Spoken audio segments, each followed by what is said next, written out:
El presidente de Paraguay, Santiago Peña, dijo en una entrevista que concedió al diario británico Financial Times que si no se cierra el acuerdo entre el Mercosur y la Unión Europea antes del 6 de diciembre, ya no se cerrará. Al volver a Asunción, luego de participar de la Asamblea de Naciones Unidas, ratificó sus dichos. Creemos que hemos llegado a un momento en el que tenemos que tomar decisiones, agregó el mandatario paraguayo. Yo he dicho y le he transmitido esto al presidente Lula que cierre la negociación, porque si él no cierra, yo no voy a continuar en el próximo semestre. Yo no voy a continuar. Yo voy a dedicarle el próximo semestre a cerrar acuerdos con otras regiones del mundo que yo estoy seguro que vamos a llegar a un acuerdo muy rápidamente. Y mencioné dos, el caso de Singapur y el caso de Emiratos Árabes Unidos. Según recogió una crónica ayer de El País, estas declaraciones de Peña generaron incertidumbre en autoridades del gobierno uruguayo. El presidente del Parlasur, el diputado uruguayo Mario Colman, leyó a sus pares las declaraciones de Peña para dejar sentada la inquietud que habían despertado en la delegación uruguaya. A todo esto, y según publica Telam, la Unión Europea sigue empeñada en cerrar un acuerdo comercial con los países del Mercosur antes de fin de año. No comentamos declaraciones ni posibles plazos, dijo en Bruselas el vocero de comercio de la Comunidad Europea, el ejecutivo Olaf Gil. El bloque sudamericano y los hoy 27 negocian un área de libre comercio desde el mes de abril del año 2000. ¿Qué lectura hay que hacer de esta declaración del nuevo presidente paraguayo? ¿Uruguay tiene que considerar ahora seriamente salir del bloque y negociar mano a mano con otros países y bloques? Lo conversamos en nuestra entrevista central con Ignacio Bartesagui, doctor en Relaciones Internacionales, profesor titular de la Universidad Católica, además director del Instituto de Negocios Internacionales de esa casa de estudios y de la Oficina Internacional de la UCU Business School. Doctor Bartesagui, ¿cómo le va? Buenos días. Buenos días, ¿cómo estás? Muy bien, muchas gracias por atendernos. Con todo gusto. Lo agarramos en el exterior a estas horas, ¿no? Llegando a México, ¿puede ser? Sí, me agarraron justito aterrillando en México. Muy bien. Doctor, en primer lugar, y para poner en contexto esto que comentábamos, porque tal vez esto volvemos cada 6 meses cuando hay cambio de titularidad en el Mercosur. Yo citaba esa frase y ese tiempo con respecto a desde cuándo el Mercosur y la Unión Europea están negociando un tratado o un acuerdo de libre comercio entre ambos bloques. Es difícil hoy explicar que hace más de 20 años venimos negociando, ¿no? Es difícil entenderlo. Sí, técnicamente desde el 2000 ahí empezaron las reuniones técnicas, pero antes se firmaron acuerdos marcos en la década del 90. Entonces son muchos años de dos bloques que hay que ser muy claros con esto. No quisieron cerrar el acuerdo. La explicación es esa, no ha habido voluntad política como para superar las diferencias que tienen respecto a la apertura agrícola de un lado e industrial del otro. No, que comentaba que es una negociación muy larga y que la explicación por la cual no se ha avanzado es por falta de voluntad política. Un bloque protegiendo la agricultura, otro bloque protegiendo la industria, y no han llegado a un acuerdo. En el 2019 sí lograron suscribir un acuerdo, pero cambió el contexto en la Unión Europea por los asuntos ambientales, en particular por la aprobación del Pacto Verde, y eso hizo que la Unión Europea diga, bueno, yo para aprobar este acuerdo necesito que se incorporen compromisos ambientales, y eso ya generó un retraso en la incorporación del acuerdo, se abre nuevamente esa negociación ambiental, y ahí es cuando Lula solicita reabrir otros capítulos, y es donde empieza el problema de que va a ser bastante difícil cerrarlo de aquí a fin de año si no hay una enorme dosis de voluntad política, ¿no? Uh-huh. ¿Cómo hay que leer esta especie de ultimátum o línea que traza el presidente de Paraguay? Un mensaje a dos bandas, digamos, un mensaje de Paraguay a la Unión Europea, de que ya se acababa el tiempo, porque más allá de que la Comisión Europea y algunos miembros de la Unión Europea han apoyado el acuerdo, la restricción de Francia continúa, persiste y no ha cambiado.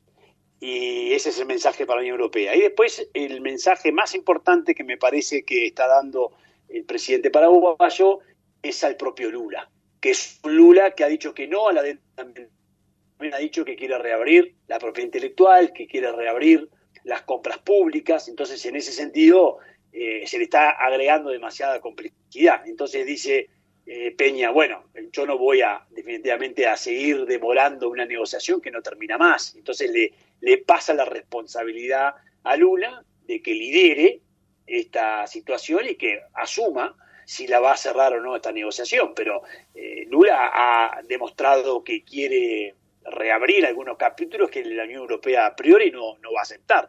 De hecho, el Mercosur no entregó todavía formalmente, sí entregó una nota y entregó un adelanto, pero todavía no entregó la contrapropuesta oficial del Mercosur, sencillamente porque no hay consenso. Entre nosotros no nos pusimos de acuerdo en aceptar si vamos a reabrir las negociaciones en otros capítulos más allá de lo ambiental. Claro.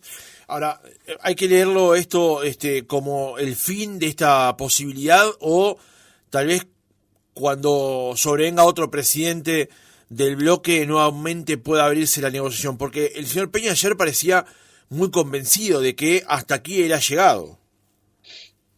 Lo que pasa es que tarde o temprano esto iba a ocurrir. El Mercosur es un paciente que está en estado crítico y la negociación con la Unión Europea lo podría salvar. Y si esa negociación vuelve a fracasar, el Mercosur entra en una crisis aún mayor de la que tiene. Y a eso agregar el quizás posible cambio de contexto en Argentina, porque por supuesto que el factor Milei puede acelerar aún más la crisis del Mercosur.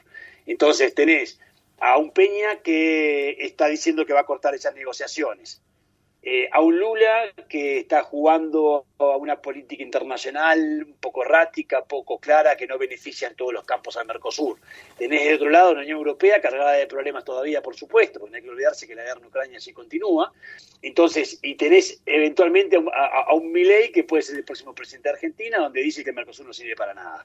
Bueno, en ese escenario, por no habernos reformado a tiempo, por no habernos ayornado a tiempo, tenés un Mercosur que corre el riesgo de la fragmentación y del quiebre. Y esto es lo que se está visorando, y me parece que la lectura del presidente paraguayo va por ahí.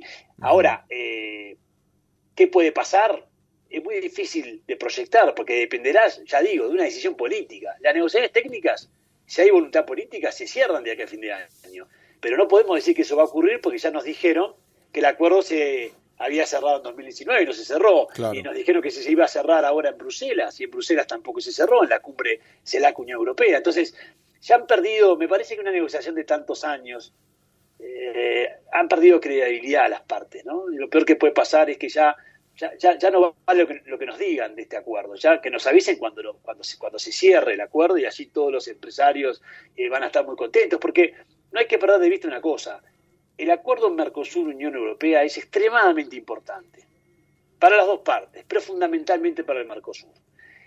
Yo lo he dicho en términos futbolísticos esto alguna vez, ¿no? Es pasar a la Liga A del fútbol mundial, cerrar un acuerdo con la Unión Europea. Si hoy estamos en la Liga C, es pasar a la Liga A. Es extremadamente relevante para el aire, ¿no? La bocanada de aire que le puede dar el cierre del acuerdo con el Mercosur, y el interés que puede captar después en otros países y en otros actores el hecho de que la Unión Europea haya cerrado ese acuerdo, porque están todos mirando hace mucho tiempo esta larga novela que es la negociación con la Unión Europea, y mientras no se cierre, bueno, muchos actores se quedan tranquilos y no quieren avanzar con el Mercosur porque concluyen que somos muy proteccionistas, lo que por cierto es cierto. Claro. Ahora, doctor, usted dice que falta voluntad política para cerrar el acuerdo.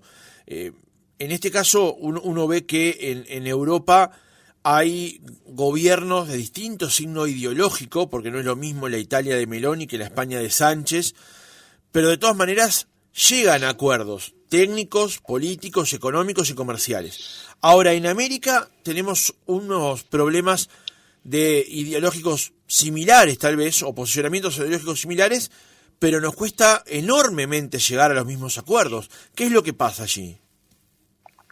Bueno, la explicación tiene que ver con la institucionalidad.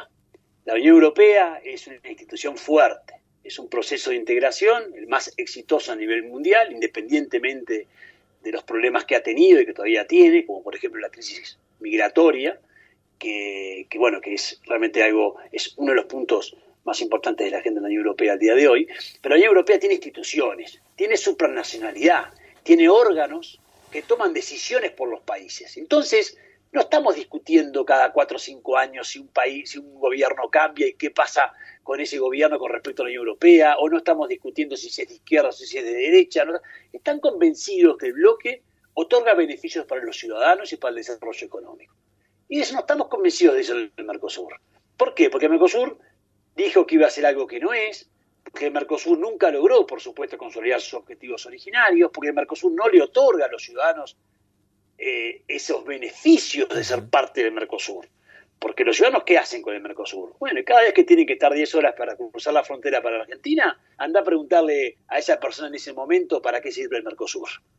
Entonces, los bloques tienen que ser funcionales a las estrategias de desarrollo de los países y a los beneficios de sus ciudadanos. Cuando eso no pasa, bueno, cuando no hay instituciones fuertes, ocurre que no hay consensos. Y es lo que se está dando ahora. El Mercosur, con 4, porque Venezuela está suspendido, y ojo que Bolivia puede ser el próximo miembro pleno del Mercosur, no logran consensos porque no hay órganos que tomen decisiones por el Mercosur. Se sigue priorizando la voluntad nacional en contra de la voluntad regional y del interés comunitario. No hay un interés comunitario en Europa. Entonces, como eso no ha ocurrido y como eso no va a ocurrir, la propuesta de flexibilización de Uruguay o la de modernización tiene mucho lugar, tiene mucho sentido, porque es decir, no sigamos diciendo que vamos a hacer lo que no vamos a hacer. Vamos a quedarnos con una ley de comercio, con algo más flexible, permitamos que nuestros miembros negocien con otros países, mejoremos el comercio interregional, vamos a eliminar burocracias. Eso es lo que tenemos que trabajar, no pensar en que vamos a hacer Europa, porque evidentemente nunca lo vamos a hacer porque no hay voluntad política para hacerlo. Entonces, claro, la respuesta a tu buena pregunta es esa, es el hecho de que tenemos muchas instituciones, pero no son lo suficientemente fuertes como para que en ese ámbito se lleguen a consenso, como ocurre con la CELAC, como ha ocurrido con la UNASUR que se quebró, como ha ocurrido con muchos otros procesos de integración. No sirven para llegar a los consensos básicos, y eso por supuesto que es parte del problema. Le sumo un ingrediente más a eso último que usted planteaba, doctor, que fue lo que quedó como conclusión principal, por lo menos para quien habla, de la última cumbre del Mercosur en julio de este año, donde el canciller Bustillo declaró que Uruguay, sin ninguna duda, tendrá que plantearse en algún momento qué clase de pertenencia al bloque quiere tener a un futuro, porque hoy resulta que para Uruguay sería extremadamente importante firmar el acuerdo del Mercosur con la Unión Europea, pero el Mercosur no lo logra firmar. Ahora Uruguay tampoco lo puede firmar por las de él porque está dentro del Mercosur. ¿Cómo se sigue entonces? Yo estoy de acuerdo con esa declaración del canciller uruguayo, que sé que no es compartida, como lo ha dicho públicamente, por el presidente de la República, que por el momento ese camino no lo va a seguir en su gobierno. Sí entiende el presidente que es un debate que se puede dar en la campaña electoral, o que se puede, eso lo plantea, pero no estamos pensando en que Uruguay esté presentando en este gobierno la posibilidad de salir del Mercosur. Lo que yo creo que sí se debe dar en la campaña política, y se está dando de cierta forma ya con algunos empresarios que han hecho declaraciones en este sentido. Bueno, demos la discusión, tenemos que dar la discusión, porque si la agenda externa del Mercosur no avanza, si la estrategia de flexibilización de Uruguay, ya sea con CPTPP, con China, con Turquía, o los beneficios unilaterales que se puedan obtener con Estados Unidos, no avanzan, ¿qué te queda? Y si la razón por la cual no avanzan es porque estás en el Mercosur y nuestras contrapartes entienden que esa es una situación incómoda y delicada para poder avanzar con Uruguay, lo que te queda es discutir tu pertenencia al Mercosur. Para mí es un debate que hay que dar, pero sin sobreexageramientos, hay que dar un debate calmo, con elementos técnicos, y hay que empezar a dar esta discusión porque no podemos seguir encerrados al mundo, no podemos ir en un bloque donde tenemos los niveles de medidas no arancelarias mayores del planeta, donde nuestro arancel es el doble de la media internacional, porque para un país como Argentina, para un país como Brasil, con mercados internos tan dinámicos y tan grandes, pueden darse el lujo de estar de espaldas al comercio internacional y a las tendencias internacionales en una gran cantidad de sectores. Nosotros no podemos darnos ese lujo. Nosotros somos competitivos en el agro, tenemos competitividad en algunos subsectores de servicios, tenemos algunos nichos también de industria que pueden generar nuevas corrientes de internacionalización. Y entonces, en ese sentido, Uruguay necesita la apertura. Es fundamental la apertura económica para Uruguay para seguir adelante en su senda de desarrollo económico. Entonces, vaya si es importante dar esa discusión, si pasa el tiempo y seguimos. A ver, esta discusión se va a dar de hecho. ¿Por qué se va a dar de hecho? Porque si este año, no se cierran el acuerdo con la Unión Europea y hay un cambio de contexto en Argentina con un posible gobierno de Milei, bueno, y la discusión al final de Mercosur se va a dar por los hechos, porque ya el Mercosur va a quedar nuevamente en la irrelevancia, nuevamente Brasil y Argentina van a tener diferencias muy importantes en sus visiones de gobierno y de estrategia. Entonces ahí Uruguay de repente, logra avanzar, y Paraguay también, se termina de ponderar esta estrategia bilateral, y quizás ahí las contrapartes ven al Mercosur y dicen, bueno, con esta realidad de Mercosur no puedo seguir pensando que voy a negociar algún día en conjunto con este bloque, ¿no? Ahora, doctor, aquí hemos entrevistado a líderes industriales y líderes comerciales que, si bien apuntan a que Uruguay tiene que tener buenos y mejores acuerdos con algunos bloques comerciales o países, también llaman a proteger el Mercosur, porque hay sectores que están 100% vinculados a lo que negocian dentro de las fronteras del bloque común del sur, pero a la vez da la impresión de que Uruguay podría aspirar a mucho más si saliese del Mercosur o si lograse un estatus distinto. Da la impresión de que es una figura difícil de romperla del Mercosur hoy para Uruguay, porque plantea desafíos estando afuera y plantea desafíos estando adentro. Correcto, pero uno eso es porque se plantea siempre esta discusión en formato blanco-negro, digamos. Me voy del Mercosur y no me quedo con ninguna preferencia del Mercosur. ¿Y eso por qué tiene que ser así? Hay que marcarse escenarios de negociación que son posibles, porque para algo está la LADI, donde la LADI vos tenés la oportunidad de negociar, de renegociar acuerdos, de renegociar o de ratificar los que ya tenés en el marco de otro acuerdo que es la LADI. Tenés un instrumento jurídico para renegociar. El Mercosur en sus tratados te da 2 años para renegociar. Eso que dicen los empresarios no es un escenario lógico que se dé. El hecho de que vos pierdas un viernes a un lunes las preferencias para exportar al Mercosur. Eso no ocurre desde el punto de vista legal, no ocurre desde el punto de vista operativo y tampoco ocurre desde el punto de vista de la negociación. Porque yo te pregunto, ¿es razonable pensar que un brasileño que le exporta tanto a Uruguay, porque Brasil quiere aplicarle alguna medida retaliatoria porque se fue del Mercosur, le va a sacar las preferencias que tiene para acceder a Uruguay? ¿Afectando a sus propios empresarios? ¿O es razonable que Argentina, que nos exporta 3 y nosotros les exportamos 1, se queden sin preferencias en Uruguay para exportar sus productos? Y que no es razonable que se dé esa situación. Sí puede, en el peor de los escenarios podrá perderse algún acceso que lo vas a ganar si te abrís al mundo, pero la lógica tiene que ser: me cambio de estatus en el Mercosur para recuperar mi soberanía en política comercial, para cerrar acuerdos comerciales con China, para poder ingresar al CPTP o para avanzar bilateralmente con la Unión Europea, llegado el caso, si se sigue postergando el acuerdo conjunto, e intento conseguir preferencias en el marco de la LADI para mis principales productos que exportan al Mercosur. Eso no es blanco o negro, hay una cantidad de caminos que están cargados de grises y que por supuesto cuando los empresarios, los sindicalistas lo plantean, hasta por un tema de estrategia política y de estrategia de negociación, dicen, es un disparate esto porque me quedo sin la cantidad de empresas industriales que se quedan sin exportar del Mercosur. No, primero hay que ver cuántas empresas industriales son, en qué sectores, y hay que protegerlas. Pero también hay muchas más empresas que exportan al mundo pagando aranceles y que pierden oportunidades en el mundo por no tener acuerdos comerciales. En ese equilibrio, para mí ganamos más de lo que perdemos si discutimos nuestra pertenencia al Mercosur. Pero por supuesto hay que hacerlo con calma, con elementos técnicos, con discusiones sanas, no con que esto es un disparate. No es ningún disparate pensar en cambiar de pertenencia al Mercosur después de que llevas más de 30 años sin abrirte al mundo. Al contrario, yo siempre digo porque algunos han dicho que es irresponsable plantear esa opción. Y yo digo, no, lo irresponsable es no plantearla.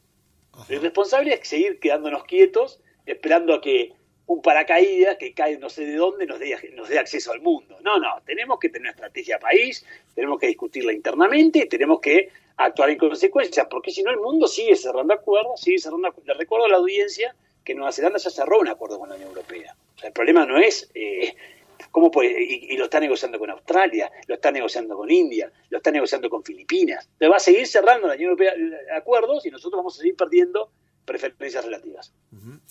Doctor, una última consideración o pregunta tal vez más amplia de lo que hemos conversado hasta ahora, que es la evaluación que se hace de la política exterior del gobierno. Y se lo planteo porque la gestión del presidente Lacalle Pou y del actual ministro Bustillo han planteado flexibilizar el Mercosur y no lo hemos logrado. Se ha planteado la posibilidad de un tratado de libre comercio con China y eso por el propio China y también por la incidencia que ha tenido Brasil en ese juego de espejos, digamos, lo ha puesto en el freezer. Se había planteado un TLC con Turquía, el tema por ahora mayormente no ha avanzado, no tenemos novedades de un avance en ese sentido.